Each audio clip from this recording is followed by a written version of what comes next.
when we want! Yeah. Claude's here on a spying mission. Aberdeen is a snake. I have to get rid of that other one. But what are you going to do about it? Look at this little scumbag. They're going to run ragged on you. What happens when you train with me?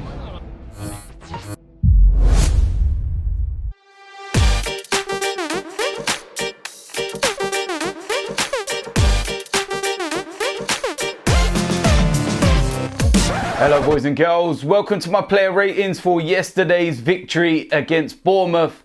A David Luiz winner. Who would have thought that? It was not a great performance. Very, very hard to watch. But we did get the 3 points. Now, we can moan. We can sit there and talk about the way that we're playing. We can say that it's not expansive. It's not great football. It is boring to watch. But we've got to sit there and put things into perspective. And that includes myself. In the cold light of day, let's look at the reality. We're sitting third in the Premier League, only 1 point behind Manchester City. We are above Manchester United. We're above Chelsea. We are above Spurs. Now, if you would have said to us at the start of the season, going into the second international break, mid-October, we would be where we are, we would have took your hand off.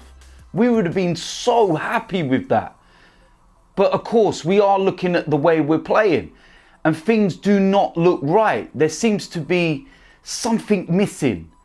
I don't know whether it's because the personnel's still not there, because you've also got to remember we're in the position we are in without our first choice fullbacks playing a single minute in the Premier League. We've lost Alexandre Lacazette for the past month. We've been over-reliant on the likes of Aubameyang. We've been over-reliant on youngsters coming into the side and showing they're ready to make that step. The likes of Saka, the likes of Joe Willock. We've got players like Dani Ceballos that's new to the club and still adapting. We've got players like Nicolas Pepe who's still new to the club and still trying to adapt. We've not had Mesut Ozil in the side. We've got David Luiz who's new and coming into a defence that's completely new. You've got the likes of Callum Chambers. So all in all, when you look at it in the cold light of day, like I'm trying to say, it's actually not that bad. If this carries on throughout the course of the season, then I've got no doubt we're going to come unstuck. We're going to come up against better sides who are going to punish us. And our luck is not going to last that long. But when you're looking at it and you're saying, do you know what? After this international break, Tierney should be ready to start. Bellerin should be near enough ready to start. You've got to look at it and say, yeah, you know what? Maybe things will be able to change then. Alexandre Lacazette should be back after the international break as well. So if all of a sudden Emery's got his players that he wants at his disposal and we start opening up a bit more and playing the pressing game and, you know, winning games and taking the games to the other teams instead of sitting back, then you've got to say that we've done well to get through to where we are at the moment in the position we have. So look, it's not great, but it's not the end of the world. We're not that bad. We could be Spurs. We could have conceded 10 goals in the last 5 games. We could be Manchester United in a relegation battle. That's all I'm saying. So with that said, let's go and get into the player ratings. Starting off in goal, Goulburn Leno. And clean sheet.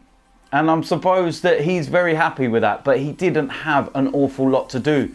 Bournemouth had a lot of possession in the middle areas, kind of around the box, and were taking long range shots. Apart from that, it was a relatively comfortable afternoon for him, to be quite honest with you. And I'll give Goulburn Leno a 7 because distribution, handling and everything else was absolutely fine. But relatively, it was an easy afternoon. Going to move into the defensive areas. First of all, on the right-hand side, Callum Chambers, and he was my man of the match. I thought he was absolutely superb. And this is a player that's really stepped up to the plate this season and showing just how good he really is. He done really well at Fulham last year. And that's why you send players on loan, so that they can learn and adapt and, you know, come back into the first team fold. And he's done exactly that. And I'm going to give Callum Chambers a 9 for yesterday because I thought he was brilliant. Going to move to the centre-backs. First of all, Socrates. And I don't know, yesterday he just looked a little slow. Not that bad, but there were a couple of times where he got spun really badly and he dived in, and I don't like to see that, and it really frustrates me. But overall, not bad, comfortable. But on another day, if he was tested a bit more, I felt he would have got exposed. But for yesterday, decent enough, and I'll give him a 6. Next up, we have David Luiz. Decent performance, and I think he was more the solid out of the two. Got the winning goal, of course. So overall, good afternoon, and I'll give him a 7. Going to move to the left-back position. That was Kolasinac, and it was not a great performance, to be quite honest with you. His crossing is dreadful. I think we're already spoilt by the crossing of Tierney. But when Kolasinac gets in that position, it either hits the first man or it goes into the stands. It's that simple. It was poor, and I'll give him a 6. Next up, we're going to go into the midfield. First of all, Granit Xhaka, and a couple of times where we got spun, a bit like Socrates, where, you know, he's kind of out of position once he gets exposed. But overall, it wasn't a bad performance. But yeah, I'll give him a 6 for his performance. Next up, we have Gwyn Dozy. Energetic, all energy, you know, the same old, you know what you get with him. But I just don't think that pivot works with Granit Xhaka. It just doesn't, in my opinion. But overall, decent enough performance. Not his best, but not his worst. So I'll give him a 7. Going to move into the attacking areas. Nicolas Pepe. And do you know what I say about this, right? Is that in the first 15-20 minutes, when we played pretty open, we played really good and quick and precise, Nicolas Pepe looked really good. When the ball was played in front of him and he could run at the back line, he looked good.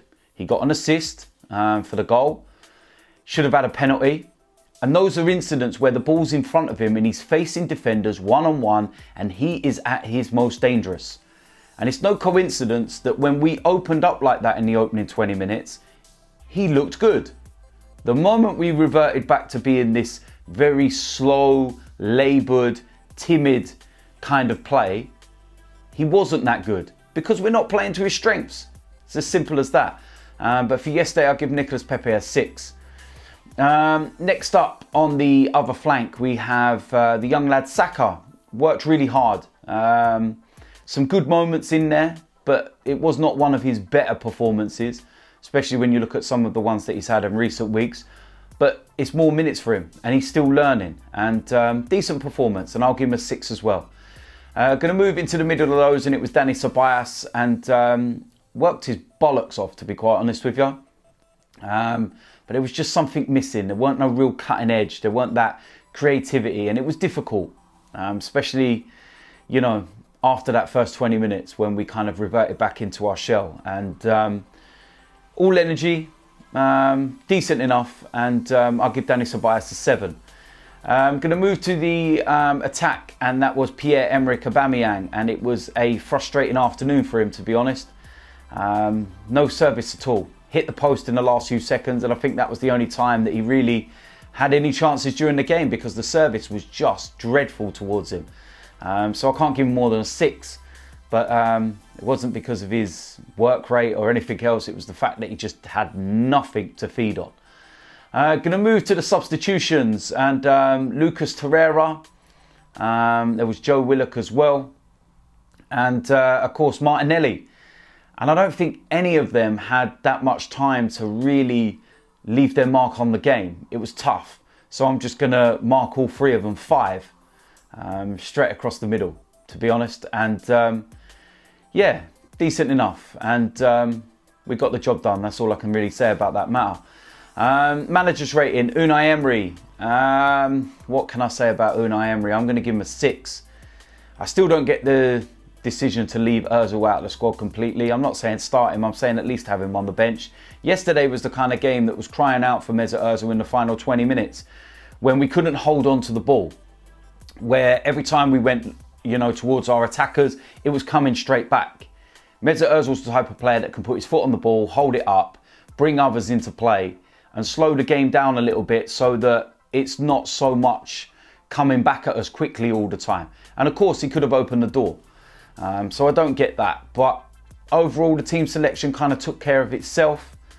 Some people will say, why weren't Tierney starting? I can understand it. Same with Bellerin not being in the squad. Rob Holding, For me, Torreira should have started. But yeah, overall, I'll give Unai Emery a 6. So there we go. That is it. That is the player ratings. Like I said, we got the job done. That's the main thing that we can look at. That's the positive we can take from this. The fact that we're sitting third in the league, 1 point behind Manchester City, going into the international break. And of course, after this is where things will start to hot up. This is where things will start to get difficult. We're going in towards a busy November, and then of course the Christmas period in December. But you know what? Although we're not playing great, so far so good. I'm happy with the fact that we're sitting third. And like I said, we could be a lot worse. We could be in Spurs' position or Manchester United's position. So yeah, I'm relatively happy, but I just want to see things change after the international break. It'd be nice to see Tierney, you know, starting in the Premier League. Bellerin, there's Holding. I want this Torreira situation sorted out. And most importantly, I want this Ozil situation sorted out. All right, he's got 2 weeks to work with him. He doesn't play international football anymore. Surely he's got something to offer, even on the bench. We've got to sort this out, seriously, because it's not good. And it's the one thing we're all talking about. And I don't like it. So let's try and sort it out. So there we go. That is it. Videos coming up. There's going to be a few. We got Blood Brothers episode 3 for DTFC. There's loads. Just keep an eye out for it. We've got so much coming up. And then of course next week we go into the new games, the new fixtures, the previews, player ratings, everything else. So until then, I'll see you lot soon. I am out of here.